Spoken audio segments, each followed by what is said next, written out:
Okay, everybody, welcome once again to the M&P Conservative Media Network. We are down here at the Biltmore Hotel in Providence, Rhode Island, and such a great opportunity to have the chance to speak with Congressman Pete Hoekstra here at the Biltmore. Pete is out of the state of Michigan, and I'm here to ask him some great things concerning our election, what's going on in our government, the New York Times, and the potential of a Hillary Clinton presidency. Congressman, thank you so much, sir, for taking this time. I know you're a very busy man.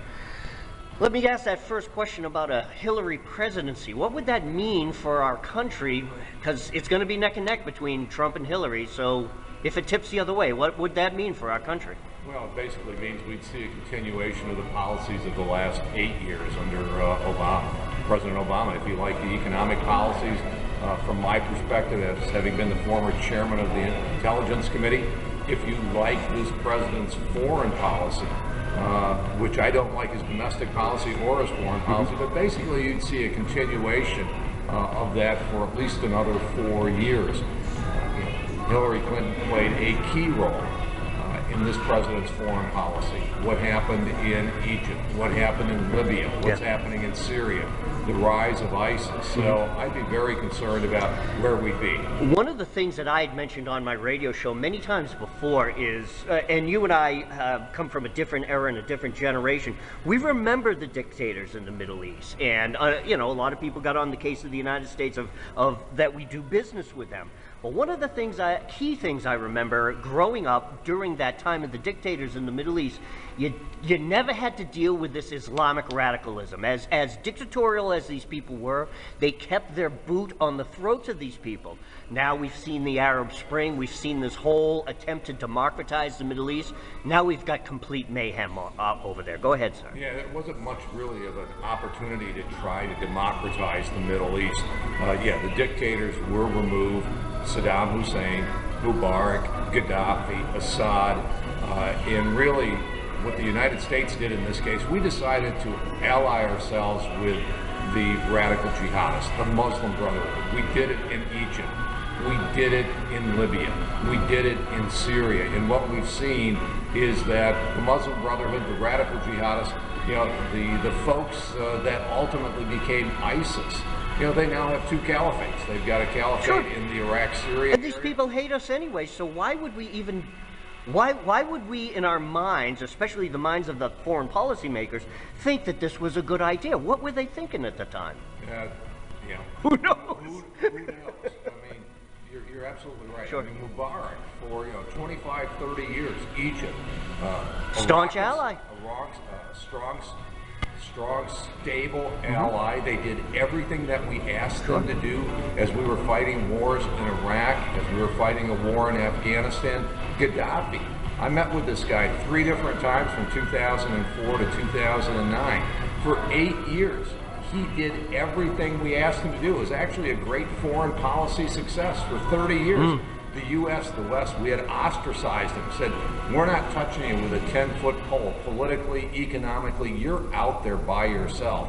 Finally, in 2004, he said, you know, I will pay reparations, I will help fight terrorist activities, I will get rid of my nuclear weapons program, my chemical weapons program. Yeah, once we invaded Iraq, right, you saw that, right. And then in 2011, this president decided, he and Hillary Clinton decided that he needs to go. And look at the chaos that we've reaped.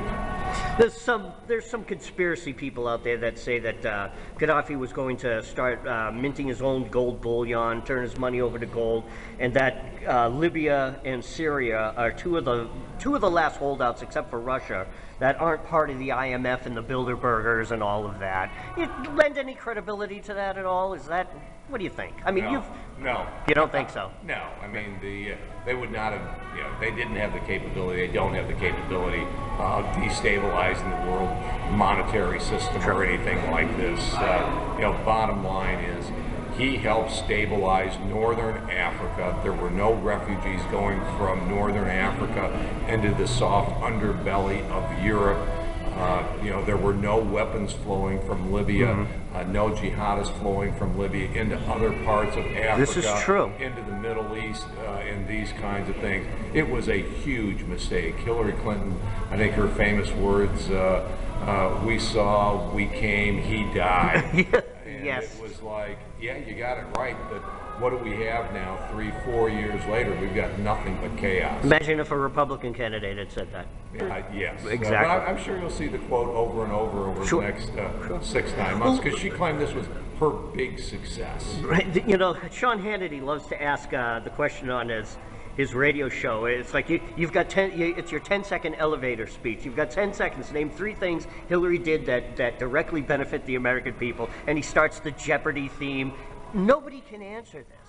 But yet everybody's jumping on the bandwagon of Hillary for president. And for some reason she keeps losing these primaries, but yet winning in the delegation and trying to overtake Bernie Sanders. Is Bernie Sanders the Donald Trump of the Democrat Party? Is he the spoiler in there?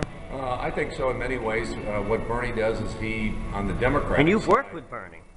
Not a whole lot, but what you'll see with Bernie is those Democrats who are frustrated with Washington, who are frustrated with the current system. Their way to vent is to vent with Bernie Sanders, and it's exactly what they're doing. I mean, if there's anybody that's more establishment running today than Hillary Clinton, I don't know who that is. I mean, she's been a fixture in Washington since 1992. This is true. The New York Times recently tried to interviewed a bunch of so-called past women that Donald Trump has been involved with. It turns out that the entire thing is a lark. I mean, the New York Times is just up to their same old tricks as usual. We're entering the final phases. The nomination process is going to be heading into the summertime. Is this the standard mudslinging? You've run elections. You've campaigned before. Is this the standard mudslinging that we're seeing from the New York Times?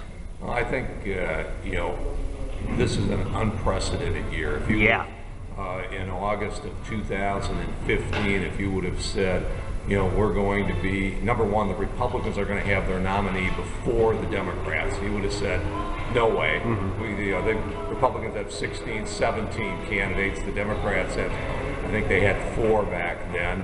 Hillary's the overwhelming favorite.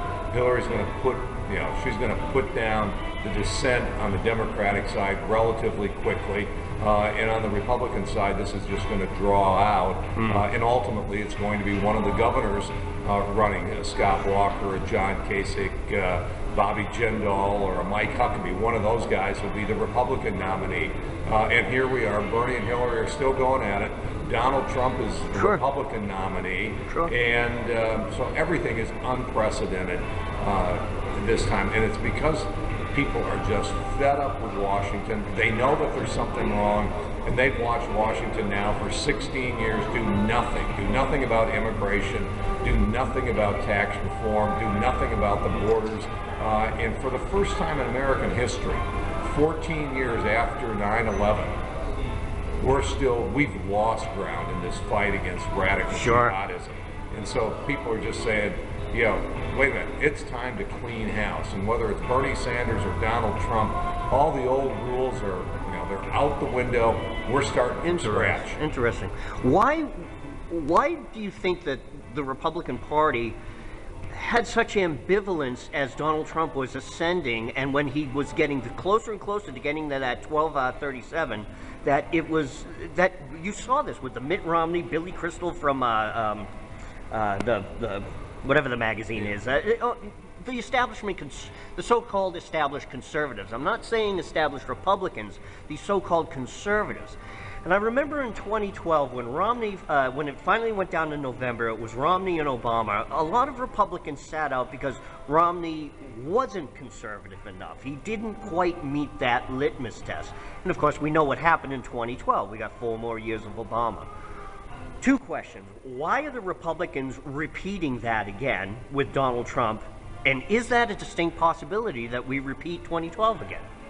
There's obviously an opportunity that will happen. I mean, you've got a lot of Republicans, the establishment Republicans, who are Why? Their status is threatened. Mm-hmm. You know, they never thought Donald Trump would win. It would be one of their friends that would be their Bush, Kasich, Cruz, sure. Yeah, they would have access to the White House. They would have access to the senior staff of the new White House and these types of things, and it just didn't happen. And so, yeah, some of them are continuing this drumbeat of never Trump. What they're forgetting is that, you know, this guy won the majority of the delegates. Millions of people. I went to 2 of his rallies. It was unbelievable. Thousands of people. So there may be some Republicans that stay home. I think, I come from a state like Michigan. There's a lot of Trump Democrats in Michigan. Sure. People who are nervous and said, wait, my dad or, I lost my job because of NAFTA, these trade deals. And they really like someone standing up and saying, why is it bad to have a president that says, and when I'm going into negotiations, it's America first? Sure. They're saying, I thought that's where we started then. Whoever represented us and whoever was president, it was always it's about supposed to, America right? first. Sure. And that was going to be my last question. I started it with what would it be under a Hillary presidency? What would it be if there's a possible Trump presidency? As a Republican, do you think he could work with the Republicans? Would the Republicans work with him? What do you think? No, I think Donald Trump is a business guy. Donald is my perspective. I've never met the man. I've met a lot of New Yorkers. My guess is that it's all about getting things done. My most effective years in Congress were from 1995 to 2000, when we had Newt Gingrich, a great deal maker, quote unquote, a good politician, cutting deals with another good politician, great deal maker, Bill Clinton. We reformed taxes. We reformed the welfare system. We actually balanced the budget. And what Newt and Bill Clinton realized, and I think what Donald Trump realizes, is that getting 70% of a deal, 70% of a solution, is better than walking away from a deal and not getting anything done. Yes. And really for much of the last 8 years, and some of the Bush years, so maybe the last 12 years, almost everything was done by executive order. There have been no major legislative accomplishments that have been completed. What that means is all those executive orders, they can all be rolled back. Yes. So for businesses who are deciding whether to invest or not, they have no idea what some of the rules and regulations are going to be, because a new president may come in and just say, I'm wiping the slate clean. I'm getting rid of all those executive orders, and I'm doing my own executive orders. You don't invest in that environment. I think Trump will, I'm hoping what President Trump will do is he will work with a Congress, a Congress that will probably be more conservative than him in the House and Senate. Yeah. They will pull him to the right, but ultimately it will be about getting to a deal and getting some of these issues fixed. And I remember the 90s. Economy was great, and it was because of that working out the deals. The contract for America with Newt Gingrich. Gingrich is on the short list for a VP slot. And Congressman Hoekstra, I want to thank you so much for taking this time. I know you're a busy man.